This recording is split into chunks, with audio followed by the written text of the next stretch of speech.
What's up, YouTube? Welcome to Game Talk with Shanti Hall. Before we get into today's game, I'd like to talk about the other games from yesterday and how my predictions went. Actually, I went 7-2. I went 7-2 with my prediction. That's a win in my book. Getting into today's game, the Milwaukee Bucks versus the Cleveland Cavaliers.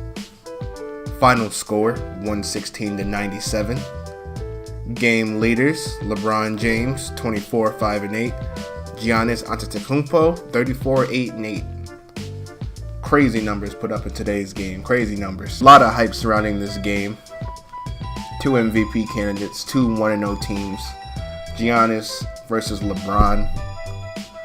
Let's dive in. The two Cavaliers that stood out to me early on: Derrick Rose and Kevin Love. Kevin Love coming out the gates with 11 first quarter points. Derrick Rose also looked very aggressive, looking to drive and pass. Even though those two came out looking good, the rest of the Cavaliers looked a step slow to me. Dwayne Wade, not off to a good start with the Cavs. Only had 4 points tonight. You think they get a little bit more production out of him. Maybe as time goes on in the season, he'll step his game up. Cavs bench looked excellent. If you remember back to last year's finals, that was a huge problem for them. They weren't getting the bench production tonight. Kyle Korver, 17 points off the bench. Tristan Thompson, 8 points, 8 rebounds. They can get that kind of production all season. Imagine what they can do. But let's talk about why Kyle Korver had such a big night. The Bucks had a ton of trouble switching on screens. They switch on the first rotation, they switch on the second rotation, they mess up on the third, leaving Tristan Thompson open under the basket for an easy layup, or Kyle Korver open for a wide open three-pointer. Leads me into my next big problem with the Bucks. They were gassed. And I mean completely gassed. If Jason Kidd doesn't emphasize conditioning to his team, I'm worried they won't make a deep playoff run. There are a lot of teams in the East with very, very, very good athletes who like to run up and down the floor.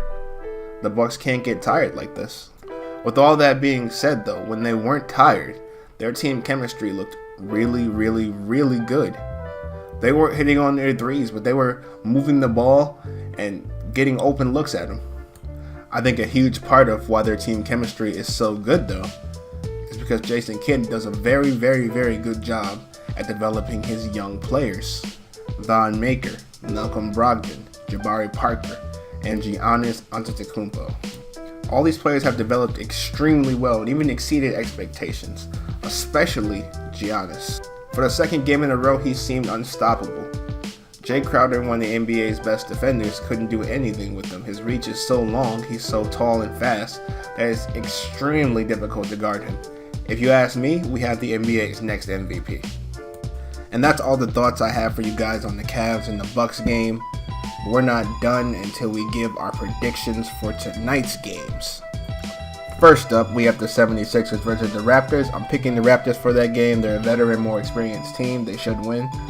Then we have the Magic versus the Cavs. Picking the Cavs. They're just a better overall team than the Magic. Should be an easy win for them. The Pacers versus the Heat. The Heat should probably win this game. I don't think Miles Turner is playing, so the Heat should probably have an easy win here. Pistons versus the Knicks. I'm a Knicks fan. I watch all Knicks games, and they stink. So I'm going to pick the Pistons here. The Spurs versus the Bulls. I'm going to take the Spurs here. Way more experienced team, and the Bulls are probably the worst team in the NBA. Mavs versus the Rockets. Houston should win this game fairly easily. The Mavs aren't a very good team. Golden State versus Memphis. The game that I'll be reviewing tomorrow. I have Golden State winning this game. Memphis is a tough, gritty defensive team, though, so we'll see. Should be a good game. Blazers versus Bucks. I'm taking the Bucks to bounce back this game from their loss to the Cavs. I think they're a better overall team than the Blazers. Then we have the Kings and the Nuggets. I'm taking the Nuggets. I think they're a better overall team than the Kings, especially offensively. They should win this game pretty easily. Hopefully De'Aaron Fox has a big game in that game. See the rookie showcase himself a little bit more.